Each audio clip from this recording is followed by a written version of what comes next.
Right, well thank you very much for coming. We've got some wonderful speakers, but don't worry, they're going to be really quick, and there is a pop-up bar, so it's all looking good.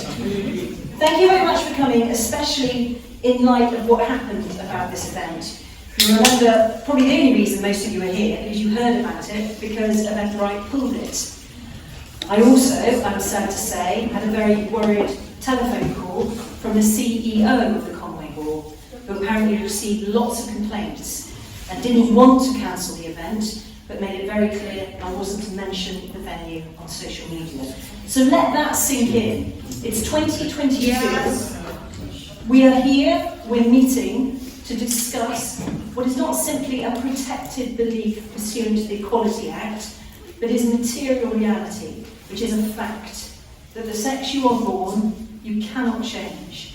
And I will support anybody's right to the gender identity of their choice, but they must at the same time accept that there are limits to that, and automatic access into single-sex spaces is one of those limits.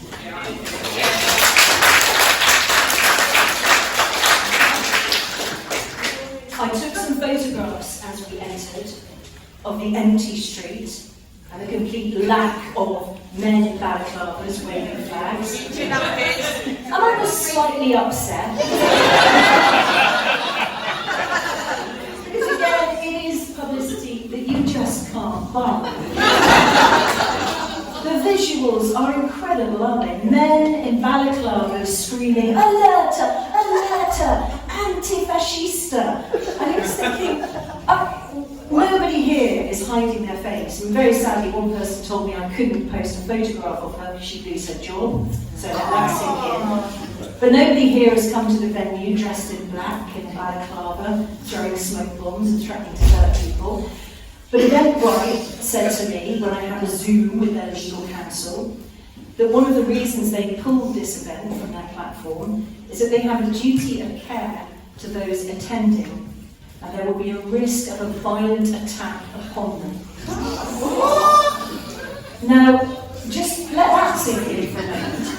That's the reason given to preventing a lawful meeting for a lawful purpose is that men might turn up and hurt you.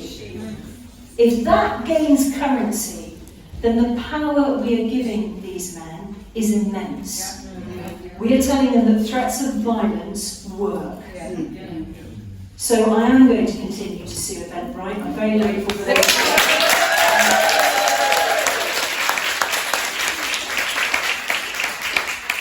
I'm very grateful to those of you who have contributed, because what we've learned is that lawfare, I think, is effective, but it is really expensive and it's really emotionally draining. But when thousands of people come together and put £5 or £10 into the pot, we get things done. And I think this does need to get done. If you told me even 3 years ago that in 2022 I'd be standing here trying to defend my right to talk about biological sex, I would have thought you were mad. But this is where we are. So simply by turning up today, buying a book, celebrating the stories of those who have contributed, you are taking a stand and you're giving a clear message that this isn't acceptable and we don't accept it. So we've got some wonderful speakers coming up. Before I introduce our first, the great, the one and only MacLachlan, I would just like to say thank you very, very much to all of you. Without whom I most definitely couldn't have done this, because I'd still be at a computer trying to figure out how to make the bloody book. So he had the Amazon account and he took over and he's made it look as beautiful as it does.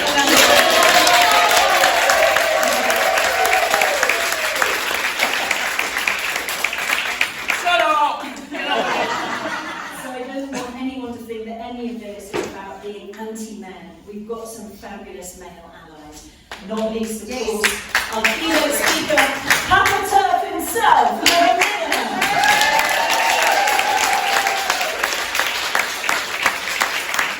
But first, the one, the only, Miss MacLachlan.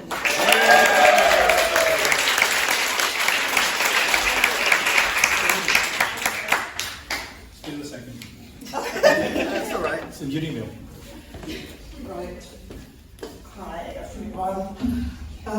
My peak trans story actually starts back in 1970, so I hope this isn't comfortable. Don't worry, I'm going to give the abridged version which omits the first 47 years and takes us up to 2017. Now, a lot of people think that it was my getting assaulted in 2017 that peak trans me, but I would date it about 6 months earlier than that. Several things happened early in that year that finally woke me up. And I'm just going to talk through a couple of them quickly. I had discovered Megan Murphy's website, and on it I read about the launch of the Vancouver Library, Women's Library, and how it was invaded by trans activists. Women turned up to celebrate the opening, to find themselves met by protesters who verbally abused them and tried to stop them getting in. Inside the library it was even worse. There were about 30 protesters in there, some of them were very drunk. They threatened violence, they tore down posters. I remember seeing some footage and there was one great hulking bloke complaining that somebody said I'm not a woman. And I thought, bunch of bankers. This isn't a library, it's just books. It's books about feminism, about women's history. It's a place to go and learn. Yet these people are spitting the dummy in the most nasty, aggressive way. Now, we're used to that now, 5 years later, but back then, it blew my mind. And around the same, that was before I even saw the term as a slur website, around the same time I heard about Craig Coxwell, who was a convicted rapist who had absconded before sentencing and who might have been living as a woman called Lisa. And because of that, he was called she everywhere. He was called she on Crime Watch. He was called she in the local newspapers. There was a newspaper in Derbyshire that actually had the headline, "Have you spotted this missing woman who is dressed as a man?" What? He was a convicted rapist, and in his absence he'd been sentenced to 14 years in prison, and it wasn't even definite that he was pretending to be a woman, so why were they calling him she? It made me so angry, and when they eventually caught him, they found that he'd been living as a man all along. So those are just a couple of things that really sort of got me going, drew me into turfism, and caused me to go to that event at Speaker's Corner some 6 months later. I never sought attention or fame of any sort, and if I had have done, it wouldn't have been for being clobbered by folks in lipstick. That sounds worse than it was, because the real shock came afterwards when I found the cultists celebrating it rather than condemning it and trying to distance themselves from it. They seemed to assume that I was some wild-eyed, rabid, militant lesbian feminist. I'm not lesbian, obviously. And they seriously argued that I had gone there to film and dox trans people. My assailant in court, that was essentially his defence. So, of course, as you know, the judge gave me a rebuke for referring to this great big thug as she, and that's what it's been like ever since. Every time I think I can't be peaked anymore.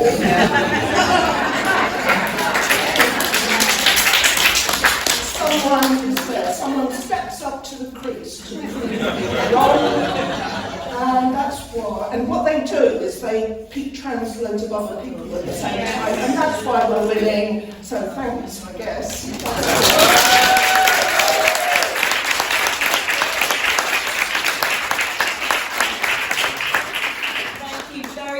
Maria, for all that you have done, and especially the videos, which I think have peaked trans Yes. thousands, if not millions of people.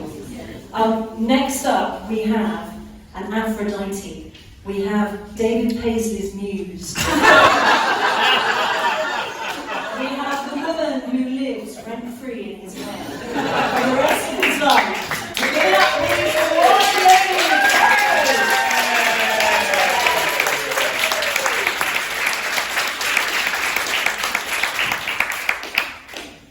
So I wrote a thing, but I think I'm just going to talk. Is that alright with everybody? Yeah. I'm going to go for it right now. Take it under an hour. So, I'm not even going to bother talking about him. Never mind, like, who is he even to me? Some, like, whatever. Right. What I want to talk about is love and boundaries. Because that's what I'm about. That's what I'm about. I grew up without love and without boundaries. And when I met my wife, I'll tell you. So, I walked into a bar, not unlike this room, similar size, and our eyes met. And she bowled me over, you could have knocked me down with a feather. Like, I was going over to speak to that woman. And I did. And I asked her, first of all I had to find out what she was called. And she says, I'm Lauren. I says, what?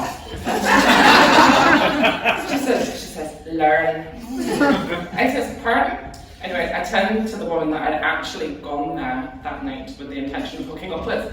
And I says, what do you call her? And she says, Lauren. I says, hi Lauren. I says, what part of Scotland are you from? Now you have to bear in mind, I was smooth, right? I knew how to talk to women. I picked up women in straight bars. Like I was so terrible that all my friends warned Lauren off me. That's how bad I was. Anyway, the smooth Ceri says, are you sure you're not from Scotland? She says, the Northern Irish part. So here's me like, wait, are you sure you're not from Scotland? Right, so anyway, we're drinking. It's a good job I'm good looking, that's all I'm going to say, right?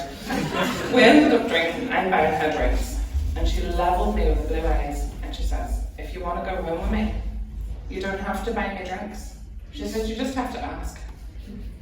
Somehow I managed not to like... I said, alright, and I went home. Anyway, the first time in my whole life that I ever experienced love and boundaries was a couple of days later when I said, right, I'm going out with my mates. And she said, what are you going to do?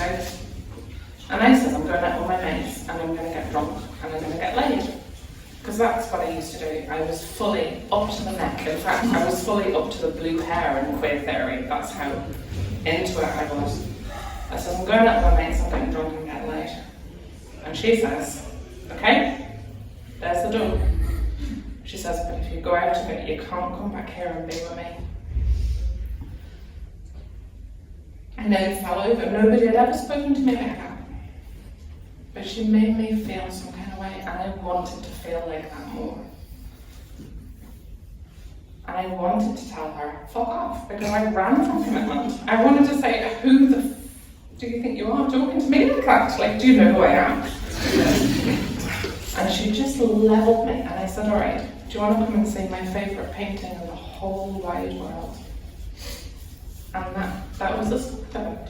Do you know, love and boundaries. I didn't want to be the wild, hardy and free person that I'd always been. I didn't want to be, you know, a leaf in the wind, a leaf in the stream of creation. I wanted her to gather me in. And she did. She did. And love and boundaries is a foreign language to me. It's something I learned as an adult. It'll never be my mother tongue. And I am actually going to say this, and I'm going to cry because I always say this, but I trust you, I'm going to just cry with that. It's never going to be my mother tongue. I'm an immigrant in this country of love and boundaries.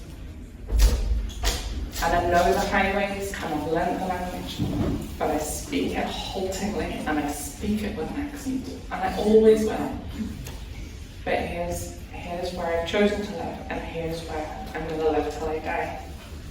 But the real miracle is this, is that my children are second-generation immigrants in this country. And like all second-generation immigrants, they speak the language that they learned at their mother's knee with fluency that I will never master. Love and Boundaries is their home. Love and Boundaries is where they live. Love and Boundaries is their mothered home because they learned it at my knee, even though I'm always going to stutter and like leak a bit at the eyes when I'm trying to speak it. So, peaking was not a change of mind for me, it was a change of heart. And a change of heart we can't hope for most of these people. We can't hope to change their hearts. But we can be boundaries, and we can say, not here, not now, not today. That's it. Do you know? That's all we can do. We can't love them better, so we have to set a boundary. And that's what I'm going to do.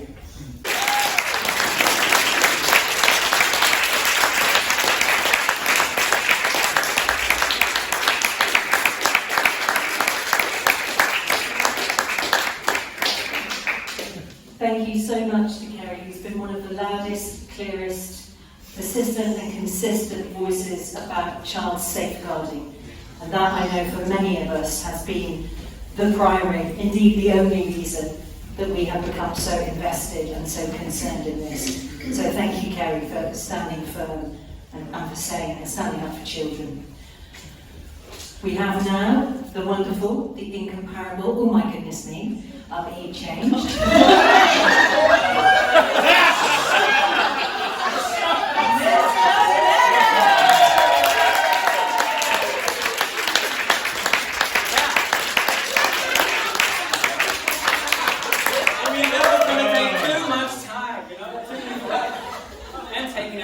It's all Photoshop, that is.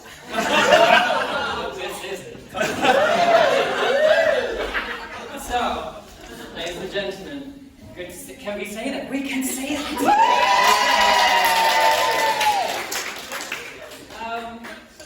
I come here with lip gloss and a crop top. Oh! And in fact, my peak journey started in shiny pink hot pants. As I was skipping down Regent Street, the top end of Regent Street during London Pride, I think it was 2019. And that's where I first encountered the banner that said, "Trans women are women." And I just went, and here we are. Because first I thought, it makes no sense, right? Surely they're trying to say that trans women are men who would like to be perceived by society as some kind of woman. And then I thought, well, that would make a very long banner. It's not very practical. And then I thought, but we're on Regent Street. Anyways, I just started having a look. The story is in the book. I think it's a fantastic initiative, putting that together. I think there will be at least another 2 volumes. No, there won't. Please. I was in Gran Canaria last week, and I was meeting people at dinner. The left table, the right table for me, Dutch people, English people, French people, Italian people, Spanish people. The amount of people that have no idea, we cannot underestimate. And even though I come into this thinking, you know, I just provide a bit of light entertainment for the troops.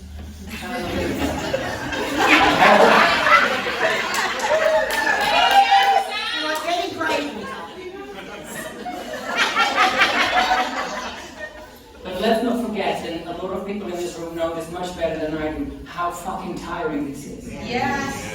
And how taxing this is.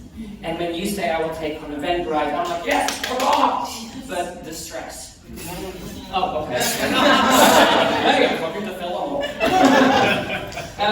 And I felt really weighed down this week, just trying to catch up with everything that had happened since, you know, going on the whole day. Jesus is trans. 5 people are murdered in a club, and and it's pinned on us. It was pinned on me by someone, and then when we say, but actually it's Mux Aldrich and they, them are non-binary, doesn't change anything, it's all our fault. Susie Greeley's Mermaids, hurrah!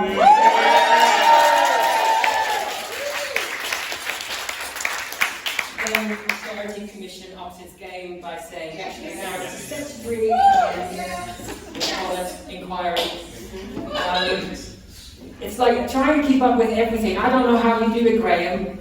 All those newsletters. Boom, boom, boom, boom. And then I just read, what was it yesterday, that lesbians in Tasmania are not allowed to have female-only lesbian events. And then I look at the article, and then somebody says, oh, she's the woman who fucked her cat. And it's like, what? So then you go looking at, is this really true? No, she was at a hen party, and people were saying outrageous things, and she said, I'm a lesbian, but I have a cat in my his balls. Which is now turned into she abused an animal, so now she had 12 balls.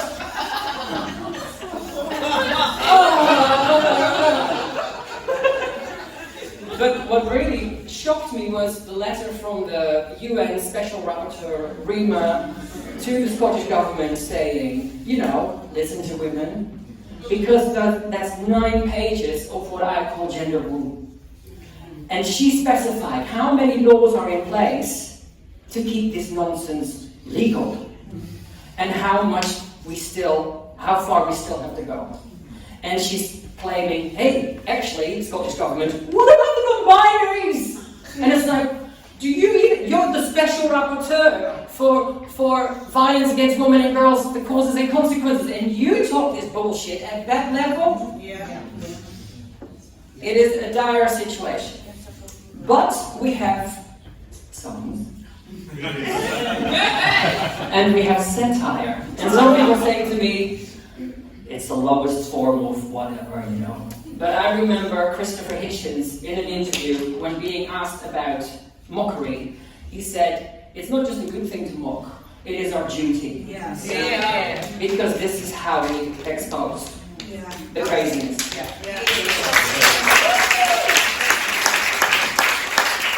On that note, I was in a waiting room 31st of December last year on my own, but then somebody walks in. Massive platform, see-through high heels, tiny little mini skirt, a girl's puffer jacket, long blonde hair to there. Never saw the face, but straight away I went, man! In my mind. Said individual walked up to the water fountain to fill up a bottle of water.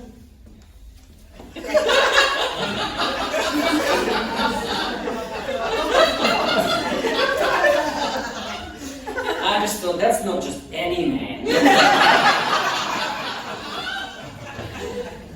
But I sat back and I just thought, what is it about me that makes me able to tell? What is it about that person? I guess it must be that.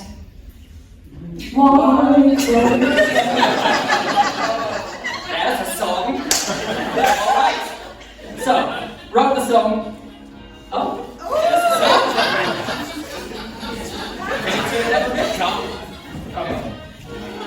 Anyways, if you want to join in, feel free. Young man, why do you think that you pass? I said, young man, have you been smoking drugs? I said, young man, you're in your own class and you'll never be a woman. Young man, so grab your dress. I said, young man, let me out and take breath. I said, young man, everybody can guess that you're not an actual woman. I guess it must be that white chromosome. Can't get away from that white chromosome. It's in every cell, it's in your DNA, and you can't make it go away. That white chromosome, your memory comes from that white chromosome. It makes you a man, it determines your sex, and you can't change it to an X.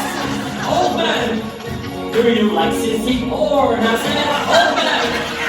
If you were female born, I said, oh man.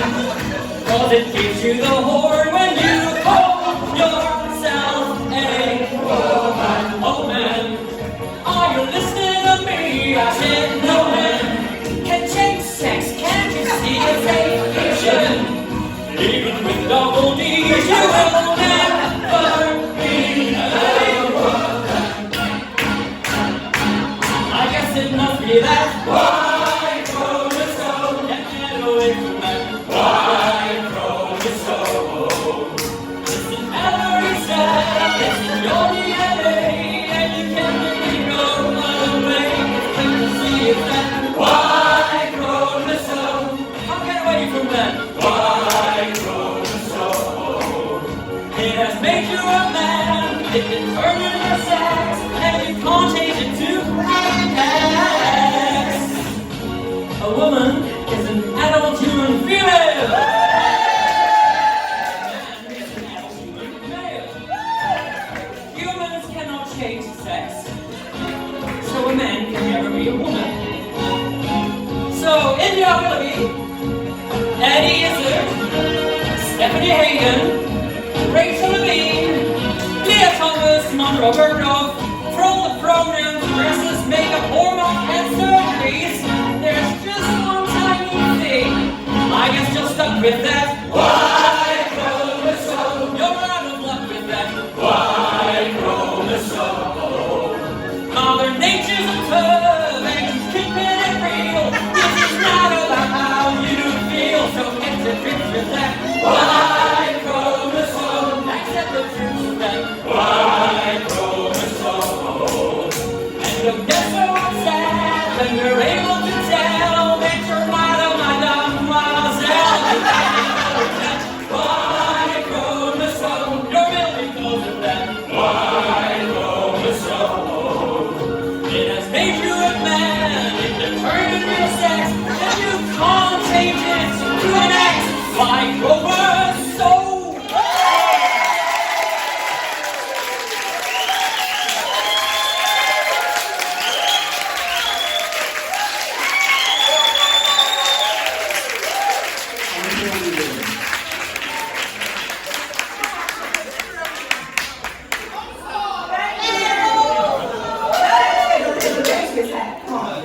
I'm the star here. Thank you very much, the incomparable Mr. Menno, not just because of all the laughs his songs have given us, and as an aside, if I ever doubt, am I on the right side? Am I the baddie? I think, well, which side has actually got the sense of humour? And then I'm not sure. But it's not just his witty parody songs, is that he lives and breathes what we're all here about. He's pushing the bandwidth of what it means to be a man.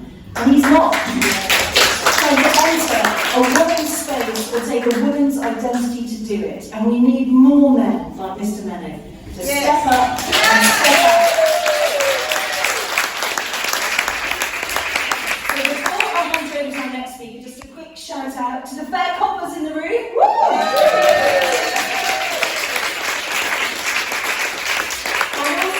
Representatives of tribunal tweets. Woo!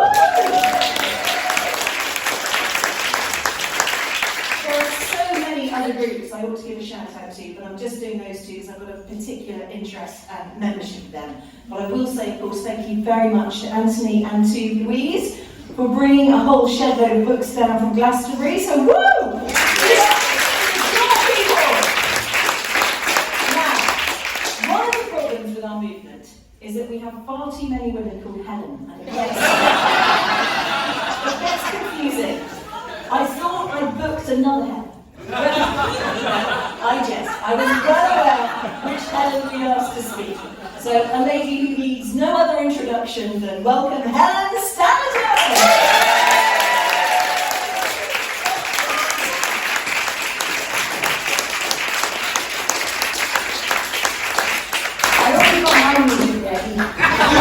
Are your pronouns all right? Oops.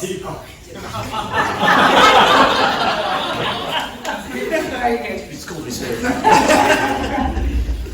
So I tell you what I'd like to do. And I realised that I joined Twitter back in 2011, and I joined it on the No More Porn Page 3 campaign. And when we were talking about this sort of, the idea that women shouldn't be expected to, or people shouldn't be buying newspapers with bare teenage girls' breasts on the cover of Page 3, I started to connect with a whole lot of feminists. Gloucestershire, like Maria, Megan Murphy, Sarah Dighton at the time, like just some really good writers, some really good feminist writers. And I started reading them. And something kept on coming up, and this was the idea of a turf. And I never heard of it. And this was probably back now in 2012, like 10 years ago, I started seeing this online. And I thought, I see, so I kind of understood what was going on, but I thought, like we all, I suspect, did at one point. Well, I'm not actually a turf. I mean, I do believe that, women can't change into men, etc. But you see, I'm not one of these turfs who are vilified, because they must be quite horrible. They're so vilified, they must be saying something. But the more I sort of looked into it, like I suspect a lot of people, I thought, oh, it kind of makes sense. But then I did again what a lot of people do, which is to just set up another account. I thought I'll just make an add-on account, because I don't want to say this on my main account, because I don't want to be verified, because I'm not one of those. And then it took me about 2 months of tweeting on this other account, and I thought, you know what? I am one of those. Because one of those is just a normal woman who has decided that I've had enough of this. I've seen it.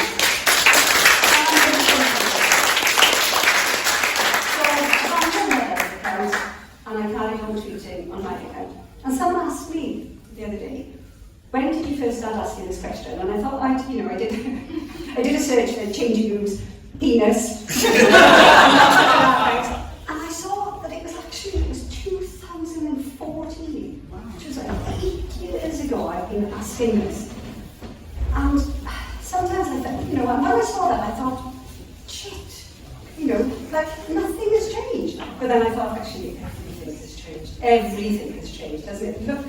Look where we all are. Look how many of us there are. And I flipped through this book, and I thought, look how many stories.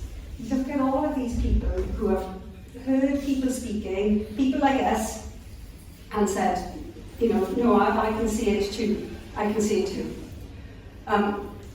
There was a story that I saw, and it caught my eye, because the title was Dyfal Donca Dir Garreg, which is a Welsh saying, which is assistant tapping breaks the stone. And then I thought, I've been asking this question since 2008. The stone will break.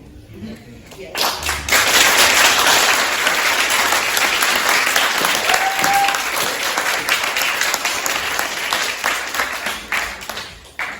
Thank you very much, Helen, and I'm sure the famous Staniland question was another thing that has piqued many and done a lot.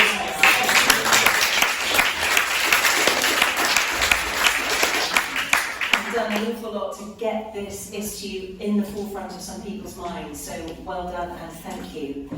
It's time now for the final speaker of tonight. Now, the road to vindication is often long and hard. And I don't think anyone has travelled a much longer or harder road than this man, who has sacrificed so much just to keep on telling the truth. So I hope he does feel vindicated. The news today of the Charity Commission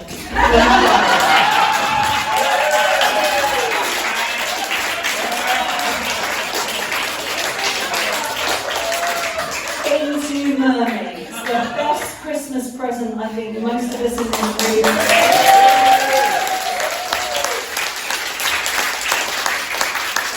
could ever have asked for. Because it has been a long, hard road, but without those individuals prepared to put themselves forward to be the icebreakers, to be subject to ridicule, abuse and worse, it would be nice to think that Graham would be invited back onto Newsnight and they would apologise for the way they treated.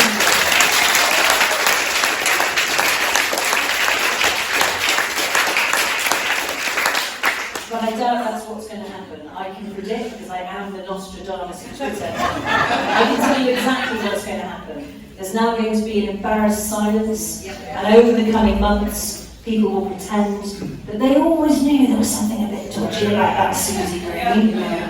But we know the truth. We were here at the beginning, and we know what they should be saying. And they should be saying, "I'm sorry."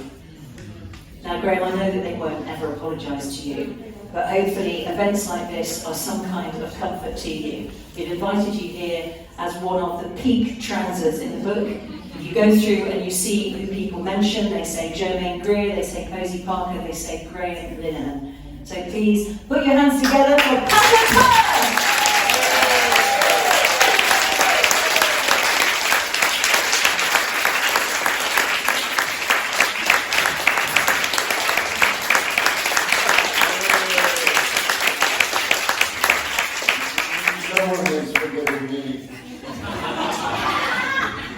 Thanks for warming them up, penis lady. You know,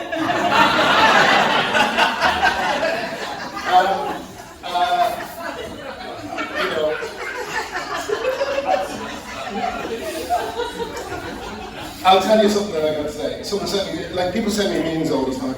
You know, I'm sure you've seen it already, and the answer is yes, I have, many times. But someone sent me one today that I hadn't seen, and it's simply a Mother's Day card. Photograph of Susie Gray. Did you create that?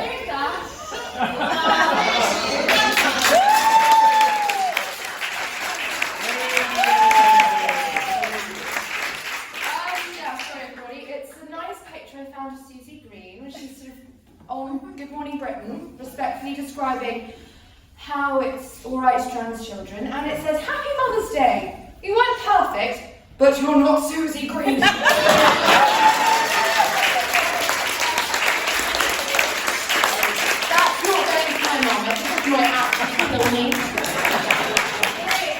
That is a cracking joke. I've got something nice to announce, but you know, maybe some of you will know because some of you were here. But this is where Magdalene Byrne's wake was. Yeah, it was over in the main hall, and it was a strange, sad occasion. You know, we were all there for someone who was younger than any of us and was dead. And her message that she wanted to pass on to people, which she did through her sister Liz, was that she hoped that people would bury their differences and work together to defeat gender ideology. And Judy Biddle was there, and so was Posey. You know, and you know, as I think a friend of mine pointed out to me tonight, when you're in real, as they say, meat space with other people, it's hard to hate them. And we've had several years of COVID where we haven't been allowed to be in meat space with other people. And this, among other things, has kind of driven us all a little bit mad, you know. Last night I did a speech, The Battle of Ideas, which was about, many of you have seen it because I know many of you follow me, and I really thank you for that. But it was about escaping our bubbles and trying to, you know, work together to fight this threat to us all. And someone today posted it on Mumsnet, and a commenter said something like, "This great number of Battle of Ideas is founded by the Building Institute. We're anti-abortion and blah blah blah blah." You know? And it was like, did you fucking read the piece? Did you read the thing? Like this is a cross political problem, you know.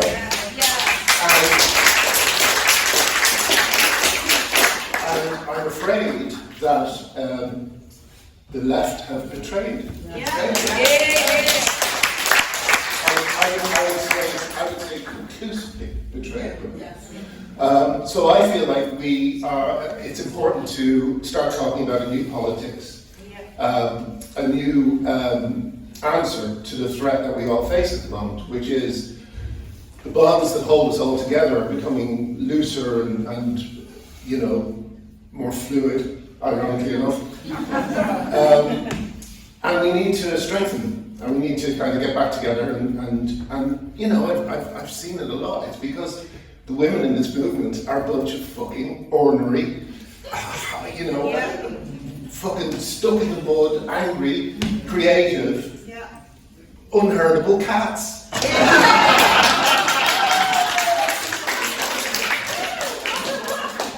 And it's why I love you all. But it is also the strength of what we have, which is these people who can't fit in anywhere, in any of our political groups, is also the thing that could be seen as one of our biggest vulnerabilities. Yeah. There's not enough solidarity. Yeah. You know? I think that's what I wanted to say. I think that's why I talked about MacLachlan. But and I also knew that Menno or some other bastard would get the first round of applause by mentioning mermaids. Did you not get the text? This is also the place, or rather the main hall, where MacLachlan spoke the words, "It's not him to speak the truth." Yeah.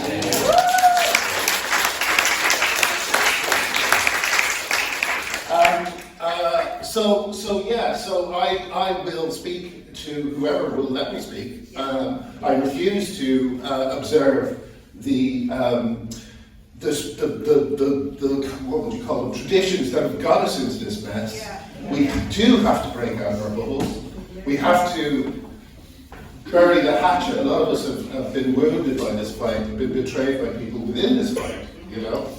So tonight, on the night of probably our greatest victory, maybe we should call this the Trans Day of Awareness.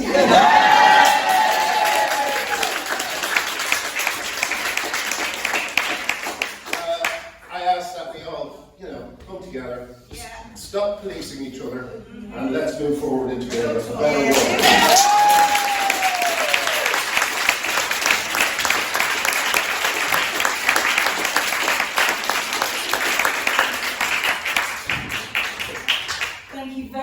All our speakers, and I should mention a big thank you to one who couldn't be here because COVID struck her down, the incomparable Artless.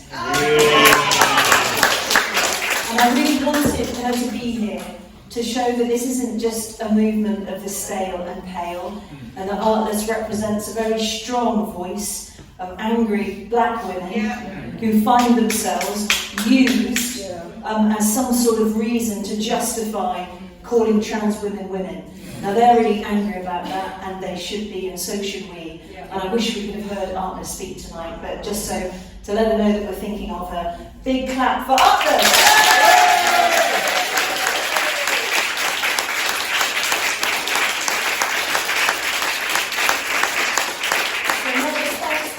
But thank you so much for everyone who came. Every person in this room who's come to this event is sending a message. As I said at the outset, we will not stand for this. We will not sit by and watch our fundamental civil rights being eroded. We're not going to be the women at the start of The Handmaid's Tale, going to buy a coffee and finding that their credit card doesn't work anymore. We're not going to sit back and let American multinationals decide who gets banking services, who gets access to the internet. So just by being here, you're part of that. So thank you very much. I think we've sold out of books, but if you want to buy a book, get it quick, because I'm quite sure Amazon's going to end up taking it down. So bye. There's a pop-up bar, and we've got the room till 10, so hopefully you don't have to rush off, stay and have a chat. But thank you very much for coming, and give yourself a big round of applause.